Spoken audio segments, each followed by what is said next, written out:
dans la vie, là, tant que tu n'as pas encore déjà, faut pas dire que tu sais tout. Faut pas dire que tu as tout vu. La femme qui appelle, la fille qui appelle là, elle est maintenant aux États-Unis, mais elle sort avec son gars. Léa Cortez, bisous ma caviar. Elle avec son gars, à Abidjan, en Côte d'Ivoire, elle vivait avec son gars. Et son gars, en fait, à chaque fois qu'il grêle, quand il prend serviette, mouchoir ou même serviette pour se suer, au lieu de jeter à la poubelle, il prend, il garde. Quand il finit de grêle, il finit de se suer à la serviette, il prend, il garde, il ne jette pas. Elle ne comprenait pas. Pourquoi il ne jetait pas? Et un jour, il est sorti, il est venu avec Canary. Canary, c'est Marmite. Il est venu avec, et il lui a dit, il ne faut pas elle toucher à Canary là. Parce qu'il a déposé ça dans la douche.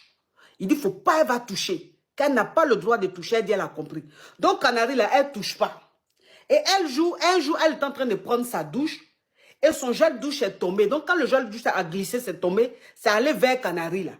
Voilà comme c'est allé tomber sur tête de Canary. Le Canary là est fermé. C'est tombé sur tête de Canary. Donc, quand elle allait prendre, ça s'est renversé.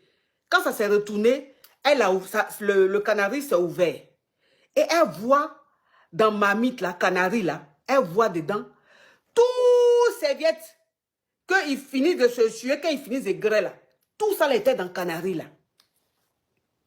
Donc, elle était choquée. Elle a attendu quand il est rentré le soir, elle lui a demandé, mais ça là, c'est quoi? Pourquoi tout serviette que les trucs que tu prends, quand on finit de grêler pour te suer là, pour te nettoyer là, pourquoi tu ne jetais pas? Et puis, j'ai vu tout ça là dans Canary. Quand tu lui as demandé, il a dit quoi? Il a dit que non, que c'est un médicament qu'il envoyait, il ne se sent pas bien. C'est un médicament qu'il envoyait. Il lui a dit que, maintenant, ok, d'accord. Donc, il lui a dit que non, c'est un médicament, on lui a envoyé, il ne se sent pas bien. En tout cas, il a expliqué une histoire dormie debout. Comme elle était fan, vous connaissez les donneurs, elle a laissé tomber.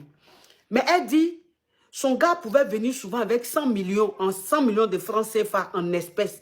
Il peut venir avec 50 millions de francs CFA en espèces. Ne dites pas que c'est faux. Vous savez, dans le monde, là, il y a des choses. Dans ce monde-là, il y a des choses. Donc, quand il vient, l'argent, il met dans le placard, il met dans le placard. Tous les matins, il lui donnait 1 million ou bien 500 000 francs. Elle dit, quand elle prend les 1 million, elle prend les 500 millions, elle sort là. Elle ne sait pas dans quoi elle met l'argent là. Et puis, l'argent là finit. Elle ne sait pas dans quoi elle dépense l'argent là. L'argent là finit. Donc, vraiment, ça lui faisait peur. Elle ne pouvait rien faire avec l'argent là. Lui aussi, tout l'argent qu'il mettait dans la maison, il ne faisait rien de bon avec. C'était là comme ça. Voilà comment elle, la Kete, elle s'est retrouvée aujourd'hui aux États-Unis. Donc, elle vit maintenant aux États-Unis. Ça fait un moment qu'elle, un petit moment qu'elle est aux... Ça fait combien de temps que tu es aux États-Unis? Ça fait 2 ans maintenant. Ok. Donc, ça fait 2 ans maintenant, elle est aux États-Unis.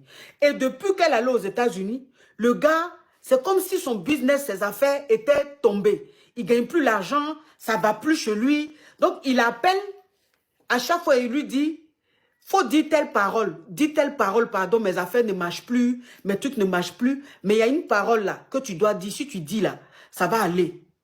Et elle, maintenant, elle dit parole là.